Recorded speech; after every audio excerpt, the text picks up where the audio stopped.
এটি ছিল বেগমপুর গ্রাম। এই গ্রামের বেশিরভাগ মানুষই তাঁতের কাজ করত। এই গ্রামের হরেন নামে এক তাঁতি ছিল। তার ছিল 2 স্ত্রী আর দুজনেরই একটি করে মেয়ে সন্তান ছিল, দুঃখু আর সুখু। তাই তো তাঁতি এই সংসার টানতে টানতে নাজেহাল হয়ে গিয়েছিল। এদিকে বড় বউ ও তার মেয়ে কোনো কাজই করে না, শুধু ঘুরে বেড়ায়। আর ছোট বউয়ের মেয়েকে দিয়ে যত কাজকর্ম করাতো। আর অন্যদিকে দুঃখুর মা আর দুঃখু সারাদিন কাজ করত। তার মা চরকা কাটত আর দুঃখু তার সঙ্গে সাহায্য করে দিত। আর দিন শেষে তাদের খাবার জুটত না। আর অন্যদিকে বড়োর মেয়ে আয়েশ করে বেড়াতো। তারপর একদিন হলো কি, তাঁতি মারা গেল। তারপর বড় বউ তাদের আলাদা করে দিল। তারপর দুঃখুর মা যা কাজ করত তাই দিয়ে তাদের নুন আনতে পান্তা ফুরাতো। আর অন্যদিকে বড় বউ, ছোটকে আলাদা করে দিয়ে বেশ ভালোই করেছি, বেশ হয়েছে। আর যা কিছু ছিল সব লুকিয়ে রেখেছি, যা। আর ছোট তো গো বেচারা কিছুই জানে না, দেখ এবার কেমন করে চলে। মা তাহলে একটা বাজার থেকে বড় মাছ নিয়ে আসবে, ওদের দেখিয়ে দেখিয়ে মজা করে আমরা খাবো, ওদের ঘরে দেব না আমরা। হ্যাঁ মা তাই হবে, এখন আমরা সেরা মাছগুলোই খাবো। আর এখন তো আমরা ভালো জিনিসগুলোই খাচ্ছি, তাই না রে মা? আর ওরা শুধু ভাত। আর এদিকে দুঃখুর মা অনেক পরিশ্রম করে, কিন্তু দুবেলা দুমুঠো খাবার জোটে না। আর কাপড় তো বুনতে পারতো না, তাই গামছা তৈরি করত। আর সেই গামছা হাটে বিক্রি করত। ও থেকে যা মুনাফা হতো, যাহা করে পেট চলতো তাদের। মা আজকে বড় মা দেখলাম বাজার থেকে বড় মাছ এনেছে, তা আমাদের 2 পিস দেবে না মা? অনেক দিন মাছ খাইনি। কতবার বলেছি তোকে ওদের উপর কোনো নজর দিবি না, তোর কানে কি যায় না একটা কথা? না মা, আসলে ওরা আমায় দেখে দেখে মাছটা কাটছিল তো, তাই। ওরাও তো আমাদের উপর হিংসা করে কেন মা? আর এইভাবেই দিন কাটছিল। আর তার পরের দিন হলো ঘটনা। হায় হায় গো, আমার কি সর্বনাশ হলো গো, গামছাগুলো সব ইঁদুরে কেটে দিল। মা তোমার কি হলো, এত কাঁদছো কেন? আমি সেই ওই ঘর থেকে শুনতে পেলাম, তাই দেখতে এসেছি। দেখ মা কি অবস্থা করেছে গামছাগুলো ইঁদুরে। আর তুই এখানে বস, আমি ছাদে গিয়ে কাপড় ফাপড়গুলো মেলে দিয়ে এক্ষুনি আসছি। তারপর দুঃখুকে বসিয়ে রেখে তার মা চলে যায়। আর ওদিকে বাতাস এসে সব গামছাগুলো উড়ে নিয়ে চলে যায়। আর দুঃখু ওই হাওয়ার পিছনে পিছনে ছুটতে থাকে। কি হয়েছে দুঃখু, এত মন খারাপ করছো কেন? দেখো না, বাতাস এসে আমার সব গামছাগুলো উড়ে নিয়ে চলে গেছে। আর মা এসে তো আমায় বকবে, এখন আমি কি করব?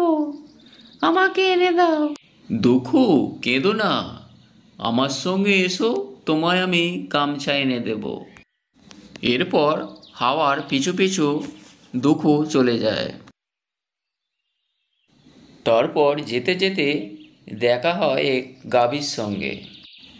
দুঃখু দুঃখু কোথায় যাও, একটু গোয়ালটা কেড়ে দাও, আর গোয়ালটা পরিষ্কার করে দিয়ে তবেই তুমি যাও।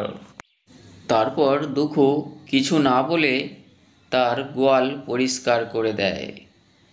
তারপর বিছুলি খাবার দেওয়ার জন্য ওই দূর থেকে ঝুড়ি করে বিছলিয়ে এনে গরুর মুখের কাছে দেয় আর গাভী খায়। তারপর খাবার দিয়ে আবার হাওয়ার পিছু পিছু সে গন্তব্যস্থলে রওনা হয়।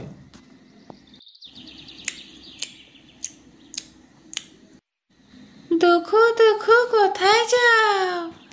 আমার গায়ে লতা পাতাগুলো চড়িয়েছে, এইগুলো তুমি পরিষ্কার করে তবে এখান থেকে যাও। তারপর দুঃখু কলা গাছের গা থেকে লতা পাতা সব পরিষ্কার করে ফেলে দেয় আর তারপর আবার ওখান থেকে গন্তব্যস্থলে রওনা হয়। আবার রাস্তায় যেতে যেতে একটা শ্যাওড়া গাছের সঙ্গে দেখা হয়।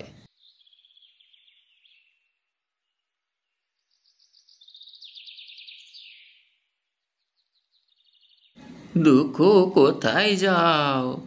আমার গাছের তলাটা পরিষ্কার করে দাও। এখানেও দুঃখ গাছের তলাটা সব ঝাড়ু দিয়ে পরিষ্কার করে দিল।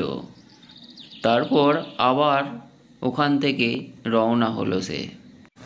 তারপর হাওয়ার পিছু পিছু যেতে যেতে সে এক ধরধরে বাড়িতে প্রবেশ করলো এবং সেখানে দেখলো এক বুড়ি চরকা কাটছে আর ওই বাড়িটার উঠান দুয়ার ঝকঝক তকতক করছিল। তারপর ওই চরকার সুতো দিয়ে দেখলাম ক্ষণেকের মধ্যে একটা একটা করে অনেক কাপড় বুনলো। দুঃখু দুঃখু, তুমি বুড়ির কাছে এবার যা চাইবে তাই পাবে। তারপর বুড়িকে প্রণাম করলো। দেখো মা, আমার মায়ের সব কাজ বাতাস উড়ে নিয়ে চলে এসেছে, এখন আমায় মা মারবে। তুমি আমার সব গামছা কাপড়গুলো ফিরিয়ে এনে দাও। বুড়িটার চুলগুলি ছিল সাদা ধপধপে, মেঘের মতো সাদা। দেখলেই মনে হয় সে কিছু জানে। আহা, সোনার চাঁদ বেঁচে থাকো বেঁচে থাকো। আর ও ঘরে গামছা তেল কাপড় আছে, মেখে স্নান করে এসো। আর পুকুরে স্নান করার সময় দুটোই কিন্তু ডুব গালবে, মনে থাকে যেন। তারপর স্নান করে এসে খেয়ে দে তোমাকে কাপড় দেব। তারপর আইমার কথা মতো দুঃখু ঘরে এসে তেল মাখে। তারপর তেল মেখে গামছা নিয়ে স্নান করতে যায় ওই দূরের পুকুরে।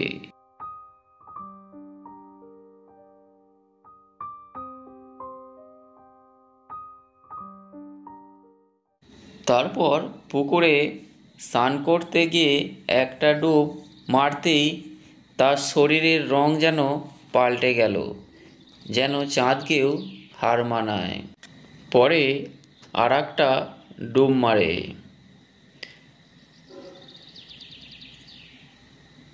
তারপর ডুব মারতেই পুরো তার গায়ে সোনা গহনায় ভর্তি হয়ে যায়।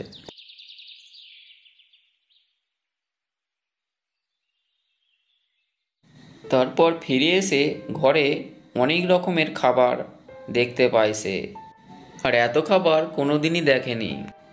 ও বাবা, আমি তো এত খাবার কোনোদিনই বাপের জন্মে দেখিনি। তারপর সে এত খাবারের মধ্যে পান্তা ভাত দেখতে পায়। সেই পান্তা ভাত খেয়ে বুড়ির কাছে আবার সে চলে আসে।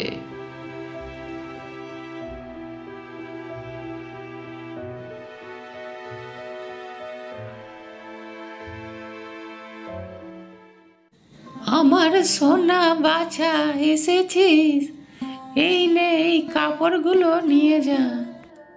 তারপর দুকুকে বড় একটা কাপড়ের পুঁটলি দেয়।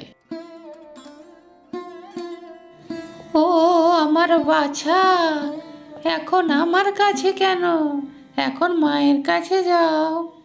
দুঃখু দুঃখু, এদিকে শুনে যাও, এই সোনার বস্তাটা তুমি মাথায় করে নিয়ে যাও। তারপর দুঃখু ওই বুড়ির দেওয়া কাপড় এবং গাছের দেওয়া এই সোনা নিয়ে যায়। দুঃখু দুঃখু, কোথায় যাও? এই সোনার কাঁদিটা নিয়ে যাও। তারপর দুঃখু ওই সোনার কাঁদিটা নিয়ে ওখান থেকে চলে যায়। আবার পথে গরুর সঙ্গে দেখা হয়ে যায়। দুঃখু দুঃখু, আর কি দেব? এই বকনাটা তোমার সঙ্গে নিয়ে যাও।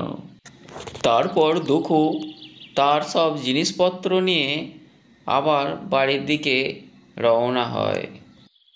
দুঃখু, এই দুঃখু, কোথায় গেলি? পড়ার মুখী সকাল সকাল কোথায় গেলে যায়? তারপর অনেক বনে জঙ্গলে খুঁজে খুঁজে না দেখতে পেয়ে আবার বাড়ি চলে যায় তার মা।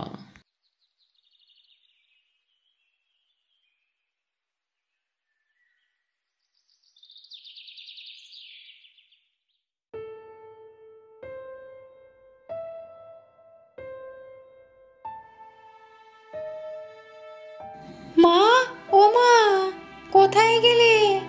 দেখো, আমি বাড়ি ফিরে এসেছি। তারপর দুঃখুর মা হন্তদন্ত হয়ে বাড়ির বাইরে এসে দেখল। চলো মা, ভিতরে চলো। ও মা, তোর একই সাজ রে, তুই এসব কোথায় পেলি রে? তারপর দুঃখীর মা এসব দেখে খুব আনন্দে আত্মহারা হয়ে যায়, চোখে জল এসে যায়। তারপর বুকে ঝরিয়ে দুজনে কাঁদতে থাকলো।